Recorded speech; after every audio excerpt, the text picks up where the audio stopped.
几日不见，你也开始称孤道寡，真是令人刮目相看。上次见你还是威风凛凛的叶小将军，短短几日，将军憔悴了。若我现在杀了你，或者将你活捉带回去，我叶家又要添一笔功勋。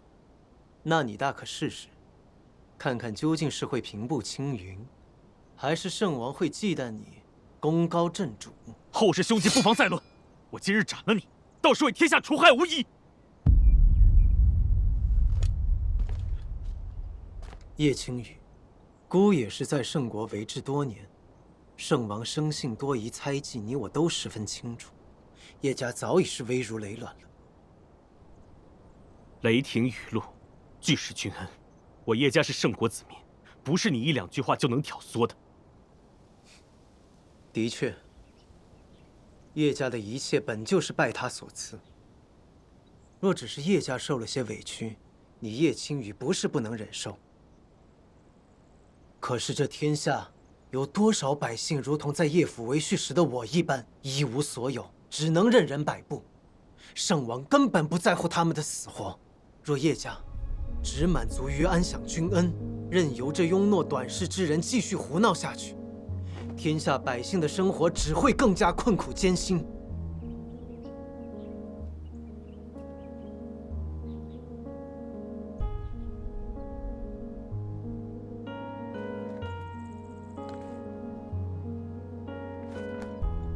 叶将军，孤细细看过这些年加官的战报，每临战事，你都身先士卒，绝不让士卒白白枉送掉性命，所以这加官才能将士一心，雄踞于此，成为圣国的屏障。说这些又有什么用呢？两国相争，我不过是君王的手中之剑。将军妄自菲薄了。两国相争，所行之道视为霸道。可是叶将军，你无论是才能还是心性，都远超于此。你心怀慈悲，乃是仁义之见。若为暴君所使，是天下之祸；若从王道所向，天下可安。只是不知，将军心中是以清明气节为重，还是以黎民苍生为重？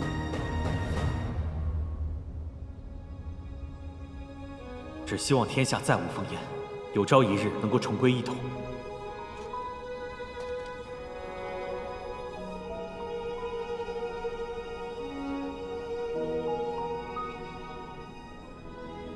将军，朝中回信跟上次一样，说是若加官失守，便要将叶家满门抄斩。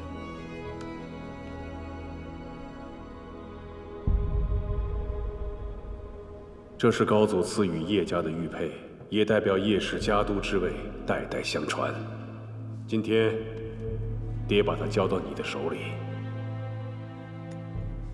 记住，宁死不降，从容就义。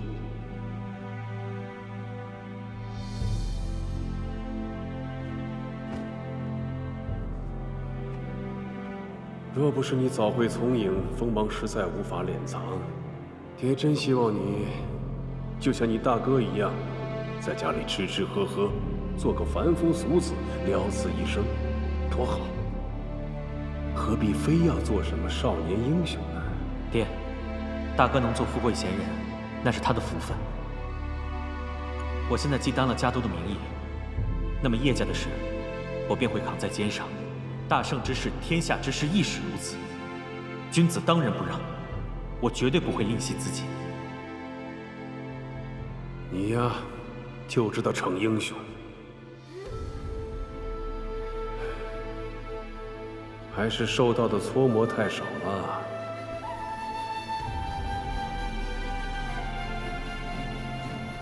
将军，进兵到城下了。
叶青羽，难不成在你心中，自己的名节真的比万千将士的性命还要重？不要再说了。不知将军心中是以清明气节为重，还是以黎民苍生为重？加官失守，定将叶氏满门抄斩。若叶家只满足于安享君恩，任由这庸懦短视之人继续胡闹下去，天下百姓的生活只会更加困苦艰辛。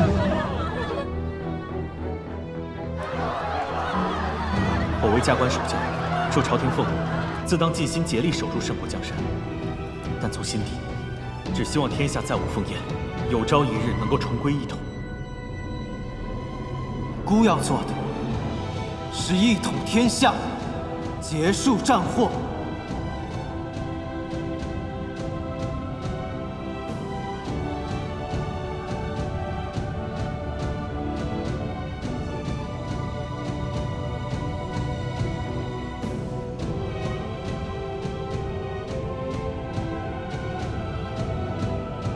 刘副将，在。开城门。是。投降。将军。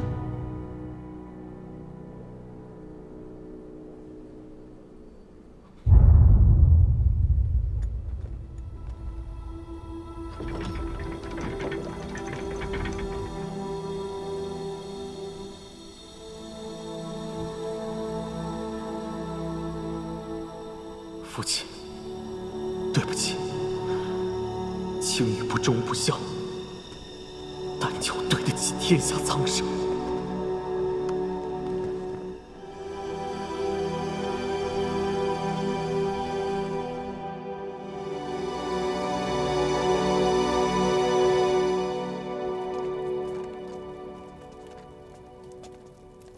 叶将军在加官驻守这么多年，没想到这住处竟这般寒肃。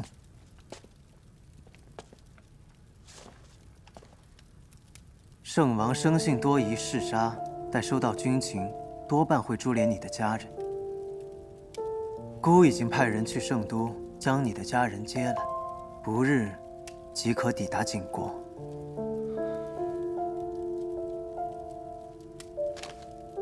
多谢陛下，叶某心里清楚，过去在叶家，陛下过得并不好。如今陛下没有杀他们，就已经是以德报怨，仁至义尽了。叶青羽，孤救你家人，是因为孤不愿意见到你明珠暗头枉送性命，你明白吗？自今日起，叶青羽愿为陛下驱驰。赴汤蹈火，在所不辞。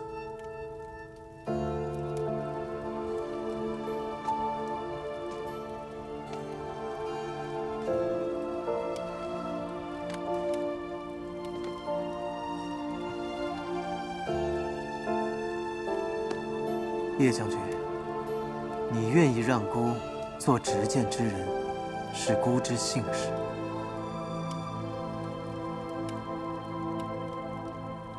陛下，不知我二姐一切可好？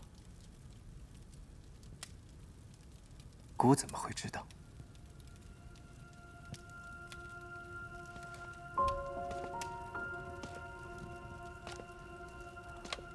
他数月前就已经离开了。二姐骄纵，以前都有得罪，还望陛下宽宥。一切惩罚，我愿替她承担。孤有些累了，你先回去休息吧。叶将军，请。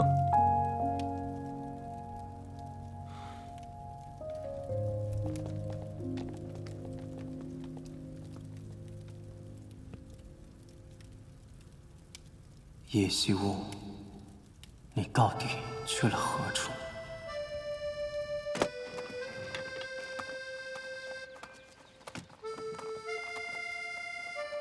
岳大叔，岳夫人，就劳烦你们照顾好她。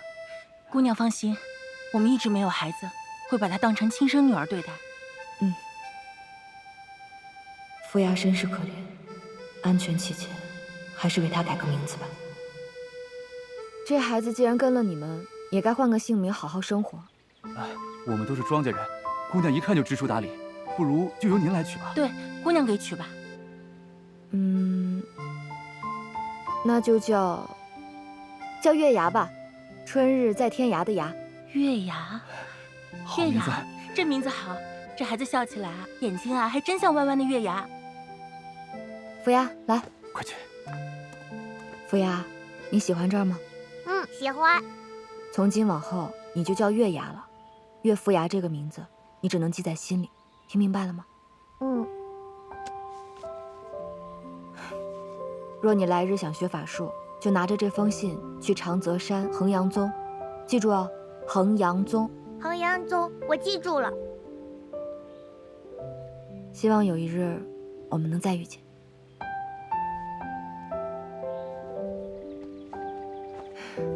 那我走了。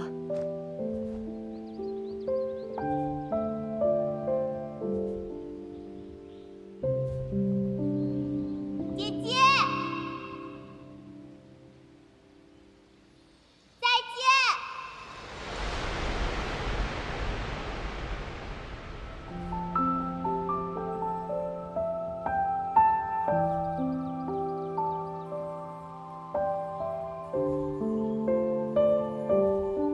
家官，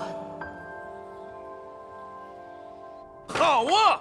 军情还未至，叶家一夜之间全家跑了个精光，以为这样我就会放过你们吗？来人，给姑派队骑兵，他们生是姑的狗，死了也得埋在姑的脚下。父王息怒，加官失守，当务之急是立刻派人前去收复城池，复我大圣疆土。你不用替他们讲情了，收复大圣疆土，如今叶孝、北陶、叶青羽一降，满朝上下还有谁人可派啊？说起来，出兵那日你就百般阻拦，莫非你早知叶青羽有反意？父王息怒，如今澹台烬短短数月内任贤用能，省刑减负，治下海晏河清，当下时不宜与其继续作战。不要再说这些虚言废词，不愿出兵是嫌姑活得太久，碍了你登基吗？儿臣不敢，挟忠孝以事君，儿臣愿亲自领兵收复加官。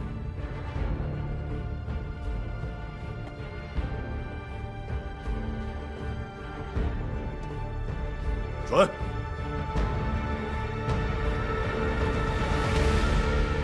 儿臣临行前想求父王一件事。何事？冰常虽是叶家人，如今却是儿臣之妻，求父王饶过冰常性命。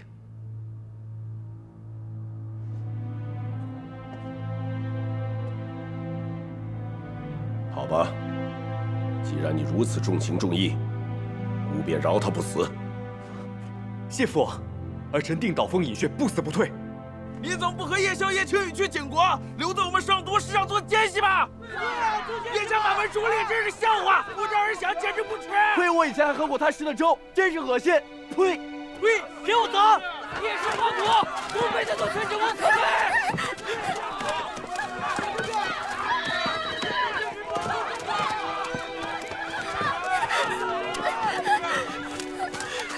今日是我来晚了，让你受了委屈。以后都不会了。可通过这件事，也让我实在不放心留你在圣都。殿下何出此言？什么叫留我在圣都？冰常如今已无家人可以依靠，殿下，你让我把话说完。父王已答应我，叶家之事不会牵连于你。可如今圣国已无大将，我已请缨出战了。殿下要上战场。冰常，战场凶险，军中艰苦，你一向柔弱。殿下，天下民意汹汹，陛下就算不处置我，冰常身为叶家人，恐怕也难逃一劫。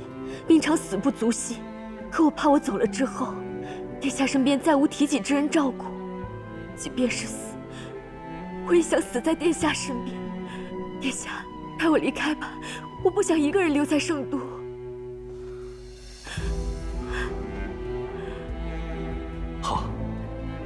战场情形莫测，但我一定会保护好你的。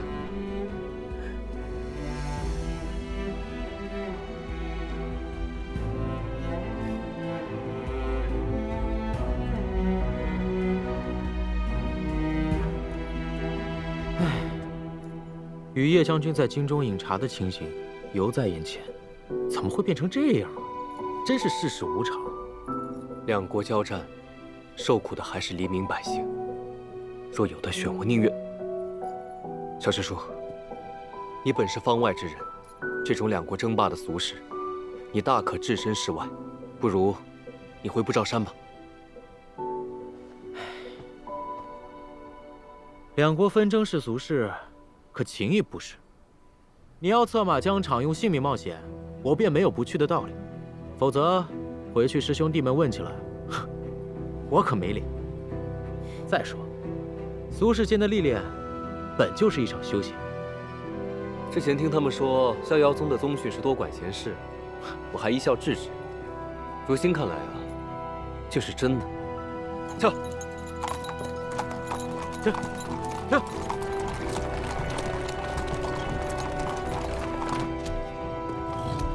萧凛竟然亲自来了，看来你的投降着实是刺激到圣王了。不过，孤倒是很期待与萧凛再次见面。过去在圣国，他是高高在上的六殿下，而孤只是一个受他照拂的质子。若按世人所说，他也算是孤的恩人了。六殿下仁厚，所到之处，皆有恩义。所到之处，皆有恩义，的确是他的为人。可惜，恐怕孤要做那个忘恩负义之人了。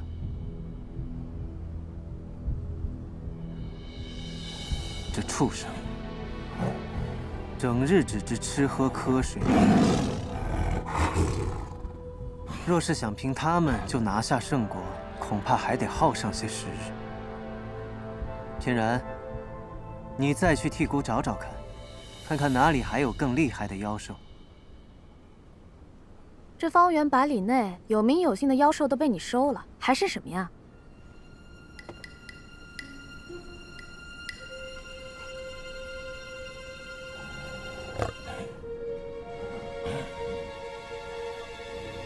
加官离漠河不远，传闻漠河自古便是一条凶河，难保水中没有妖怪。你去替孤找找看。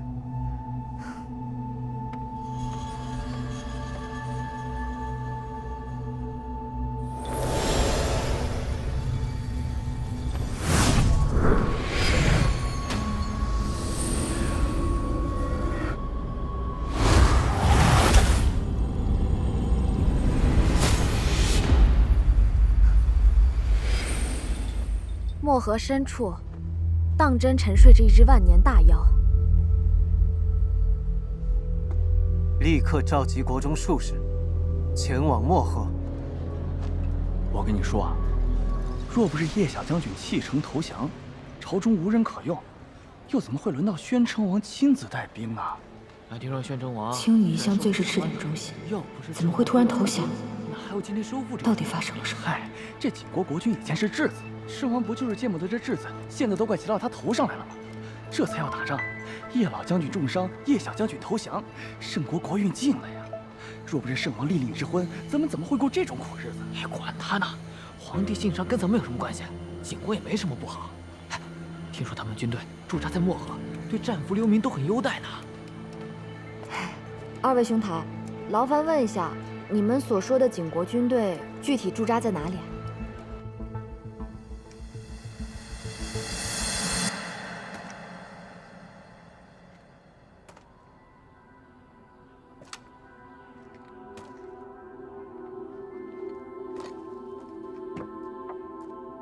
连着几日昼夜行军，到了这漠河边上，总算能停歇一夜了。哼，怎么愁眉苦脸的？有什么不对吗？方才斥候来报，有景国军队的急行军，已至漠河北岸。我们这才刚站稳脚跟，难不成就要开战了？蹊跷的就是这里，明明景国的军队已经到了，却一直没有任何动静。不过，我军连日交兵收复失地，如今人疲马倦，也实在不宜立刻开战。不妙，恐怕他另有所图啊！另有所图？嗯，怎么讲？不知道，但好像是堪比当年不照山形成的大事。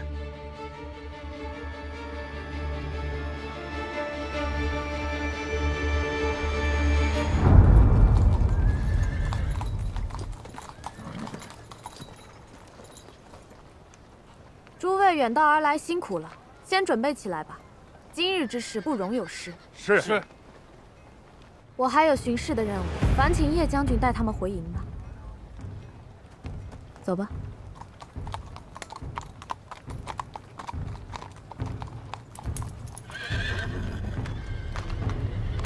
此事万分凶险，待阵法开启之时，还望诸位对方才那位姑娘照拂一二。是。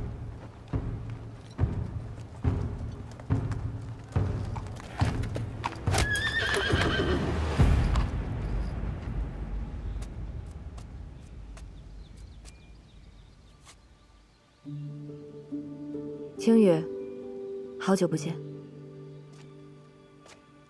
二姐，我已盘出圣国，无颜见你。一路走来，我都有听说。我相信你，你一定有自己的苦衷。可这段时间你究竟去哪儿了？哎，我的事说来话长。我方才看到军营里有不少术士，他们是来做什么的？不会是澹台烬又琢磨出什么旁门左道的法子了吧？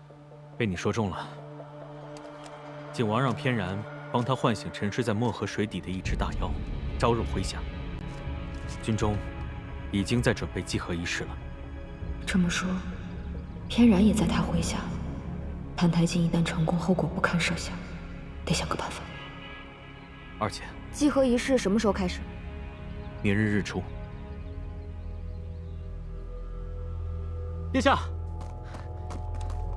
殿下，怎么样？可有消息？漠河河底沉睡着一只上古的大妖。澹台烬已亲自带兵出发，前往漠河。看那架势是要行祭河之礼，唤醒妖兽。上古大妖啊！绝不能让澹台烬收服他。乔师叔，我们不能坐以待毙，要设法破去他的阵法。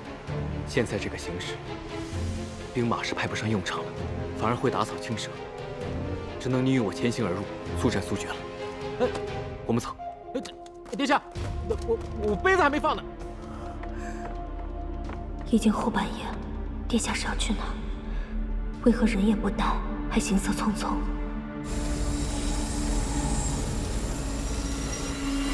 陛下，我们从南境找来一些懂阵法的宰修，一定能成功布阵。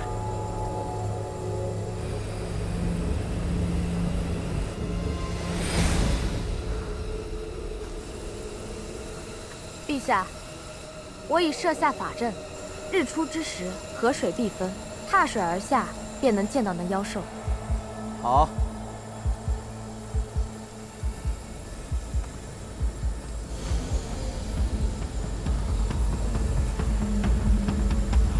时机已到，开！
奇怪，这娇身上全无妖气，周身却萦绕着一股怨气，长此以往，必会被这怨气所吞噬，变成一条魔蛟。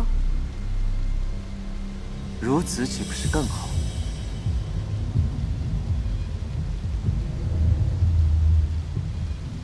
那是什么？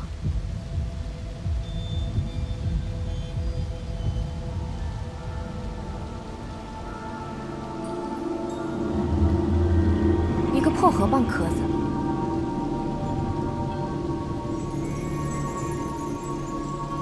开始吧。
万法焚天，混元化虚，战！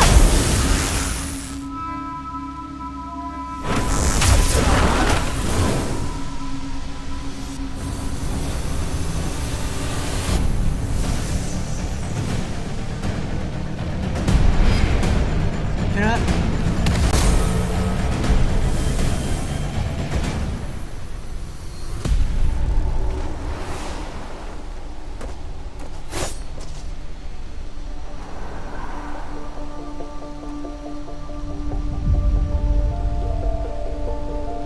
唐太剑，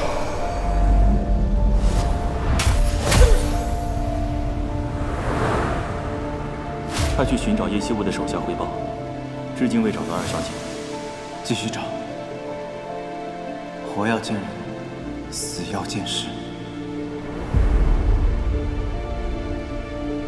没想到吧，又被我给撞了。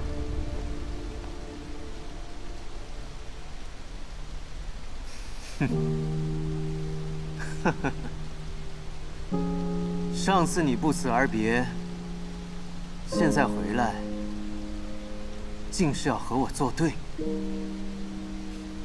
不这样，怎么让你对我刻骨铭心啊？好啊，抓住他！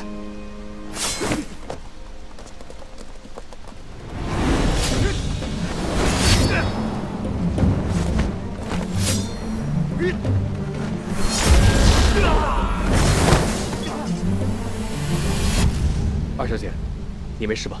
二小姐，你好生勇猛啊！庞博士，陛下，我去解决他们。慢着。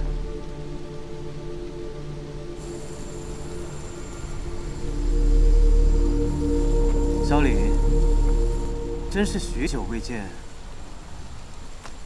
谭台信，收手吧。驱使赤翼军，肆意妄为，乃有违天道之举。有违天道又如何？况且何为天道？我物尽其用，何错之有？萧凌，你大婚之日，我召来血鸦恭贺大喜，你可还喜欢？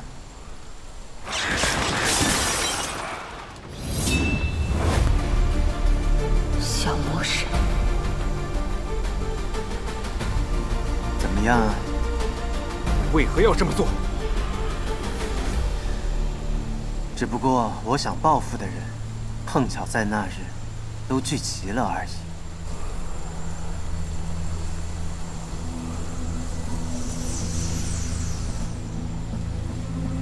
搅了你的人生大事，就当是我欠你的。萧凛，念在过去你对我多有照顾，今日我不想与你为难。你现在离开，我可以放你一条生路。怎么，你怕了？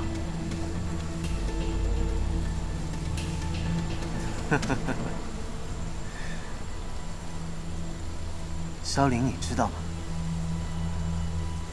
其实我从小就在暗地里学你待人接物。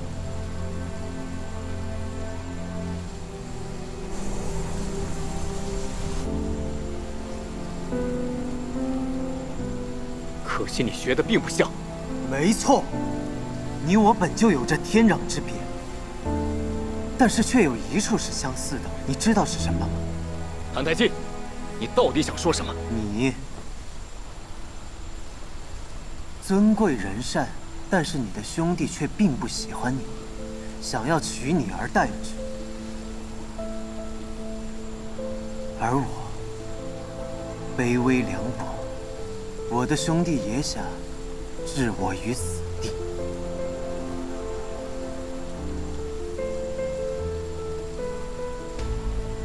多浪费啊！我有时候就在想，若是没有这些贤人，或许能够拥有同一个姓氏的，便是你和我了。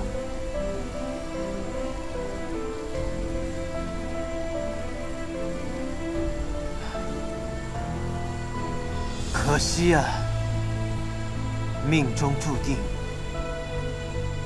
你我只能是敌人。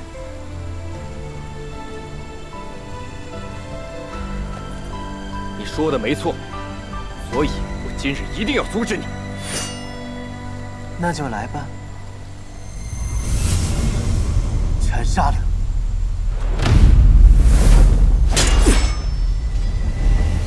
阵法已经修补好了，继续。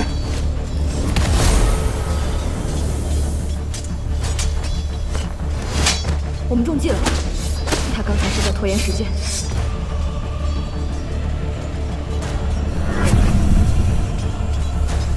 不好，他们要强行唤醒阳将。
这蛟龙在此沉睡万年，是在不断经历着一种名为般若浮生的梦境。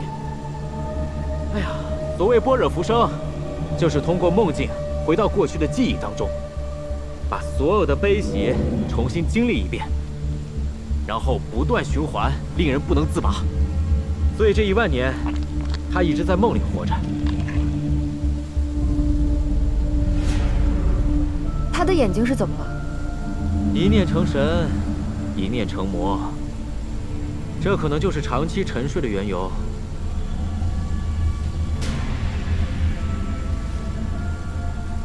这蛟龙被强行搅扰了沉眠，触发了渡劫的时机。成魔还是成神，就在此刻了。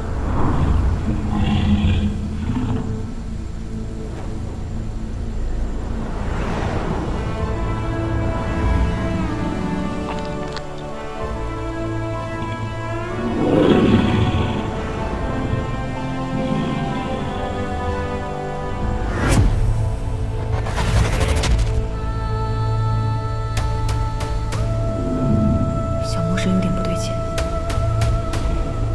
难道妖娇在影响他？难道妖娇要蛊惑他入魔？难道这才是500年后人间炼狱的起点？怎样才能阻止他成魔？想要阻止，只有进入他的梦境中，将他唤醒。那就试试。叶行武，二小姐。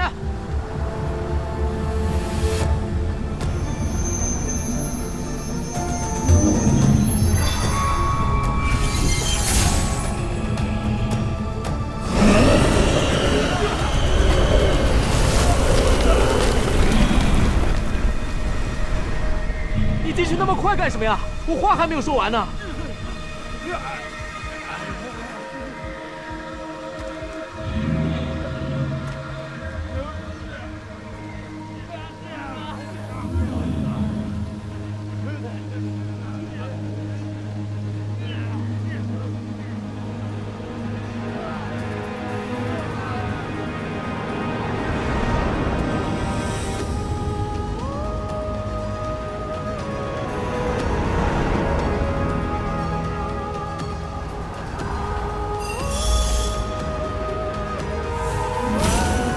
怎么也进去了？哎，一旦进入般若浮生的梦境，就会失去自己的记忆，变成虾鸟鱼虫、石头棒槌都说不准，生死难料啊！我就阻止唐南星。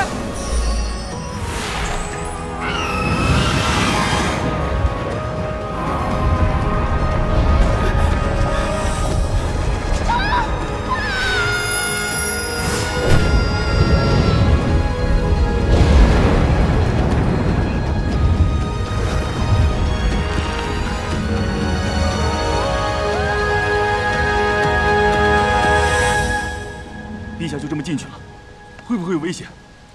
你别犯傻，陛下生死有命，犯不着你我为他赴汤蹈火。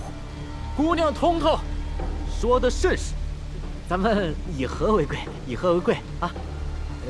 不过这儿确实不能再进人了，一个一个跟下饺子似的，幻境要撑不住了。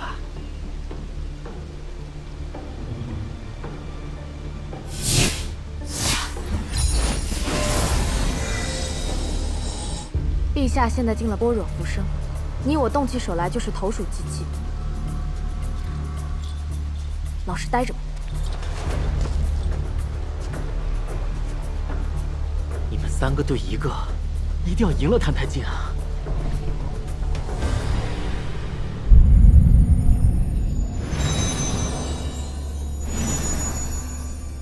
无生无灭，无染无尽。今令尔等便立生死爱憎，入我梦中，得生般若，故曰般若浮生。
若我勤加修行，有朝一日能飞升成仙，是不是也能跟随战神左右，与他一同抵挡魔君，守护山川江河？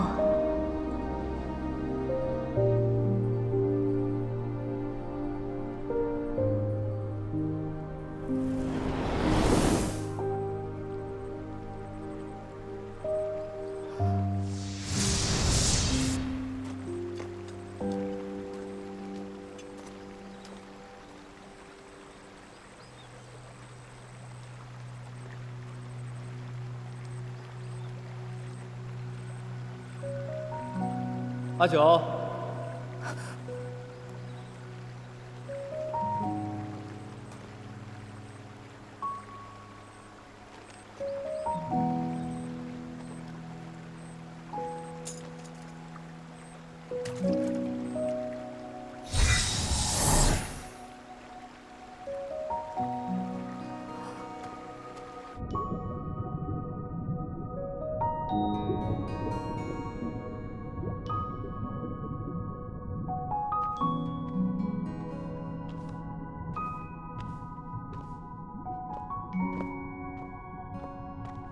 阿九，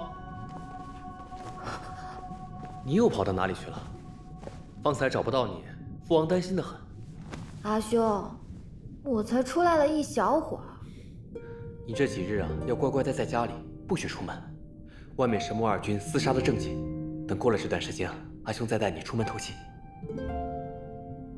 漠河就这么一点点大，闷都闷死了。阿兄，好了好了，哎。父王和我每日陪着你，哪里就能闷死你了？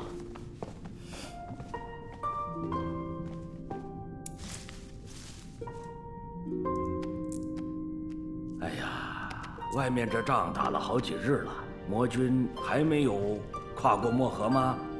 是啊，父王。听闻这次是战神明夜率兵苦战，死守漠河一线，到今日是第8日，寸步未退。原来他叫明夜呀！哦，啊，这个年轻人呐，我听说过。他本来是东海的一条蛟龙，倾心苦修多年，一朝拔擢战神，力抗魔军。同为水族，我们蚌族面上也有光啊，与有荣焉。爹爹，人家是东海蛟龙，咱们是河蚌，怎么就与有荣焉了？一把年纪了还要蹭人家便宜，你害不害臊？羞不羞？你还好意思说呢你？人家蛟龙明夜有仙髓，你也有仙髓对吧？可现在别人是战神，你呢？天天赖在爹爹哥哥身边混日子。我告诉你啊，现在外边很乱啊，正宜闭门修炼。你呢？你今日打坐打了几个时辰？好啦，我这就去打坐。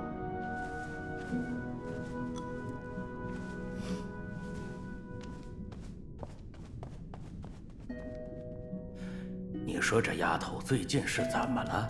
神出鬼没的，在家里也是魂不守舍。她到底出去干什么去了？这几日外头不是在打仗吗？一个没看住啊，阿九就溜出去看热闹了。看热闹？哼，依我看，他是去看打仗的人吧。哎呀，真是女大不中留啊！按理说，待他修成仙果，我舍下这张老脸也不是不可以去替他提亲试试。我们蚌族啊，世代守己，从不犯人，积攒了1000年阴德，才生出了这么一个天生仙髓的小蚌精啊！哎，只是这丫头太不用功，不知道猴年马月才能够飞升啊！父王，阿九年纪还小，贪玩些也无妨。人言福兮祸所伏，如今呢，魔神临世，4州3界的前途未卜。阿九呢，就还是在这漠河水中，方能安度春秋啊。你说的也对，平安才是福啊。你去通传漠河众水族，这几日一定要闭门自守，万万不可介入外面的战事。是。魔神灵逝不足3月，四周3界已沦陷过半，正是战事相持的紧要关头。若有疏忽，一步退则步步退。天昊战神陨落前，将东周托付给我来守护，我不能辜负他，漠河绝不能失守。灵叶哥哥，我父亲不仅将东周托付给你了，也将我托付给你了呀。你若是有个3长2短，那我该怎么办呢？天欢，多谢你替我疗伤，我先出去走走。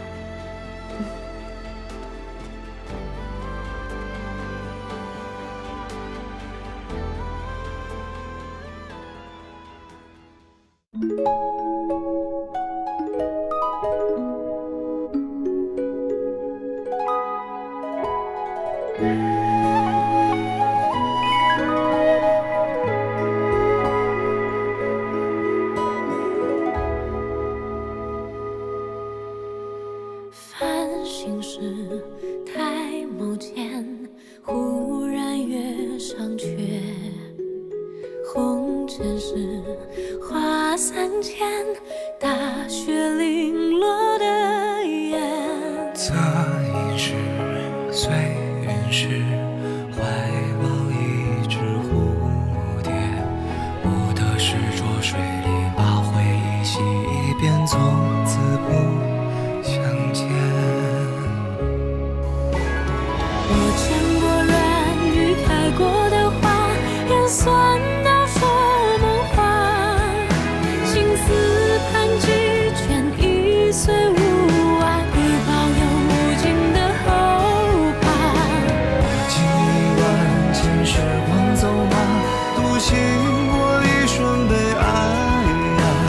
此去了满身崖与孤